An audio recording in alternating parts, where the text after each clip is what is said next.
que el senyor Zapatero confon vida útil amb vida límit. I el que espera és que el Consell de Seguretat Nuclear li digui no, és que aquesta central no pot continuar operant. No, és que hi ha una decisió política que depèn del senyor. I és que ningú vol entrar en un negoci ruïnós, perquè el negoci de les centrals nuclears només és rodó si l'Estat paga. Si no, no surten els números. I aquesta altra hipoteca és el cementiri nuclear.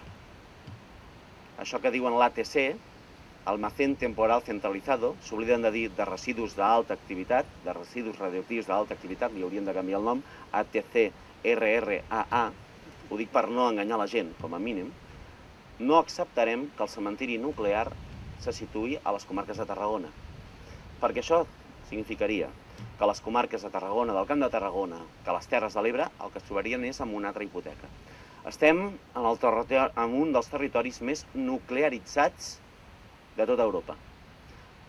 Que de cap manera es pot justificar que avui l'energia nuclear és una energia que es produeix de manera segura.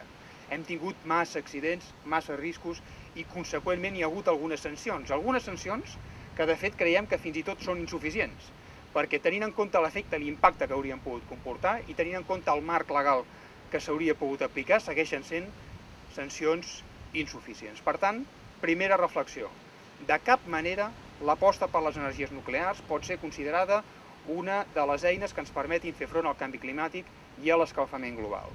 Segona idea important, des del punt de vista del progrés, l'energia nuclear és una aposta del passat, és una aposta que ens endarrereix 30 anys, és una aposta que fa que recordem velles èpoques, algunes especialment lamentables, recordem, com no, Txernòbil i altres casos especialment greus, i és una època que ens recorda també situacions greus d'inseguretat per una banda, però també de contaminació en molts altres àmbits.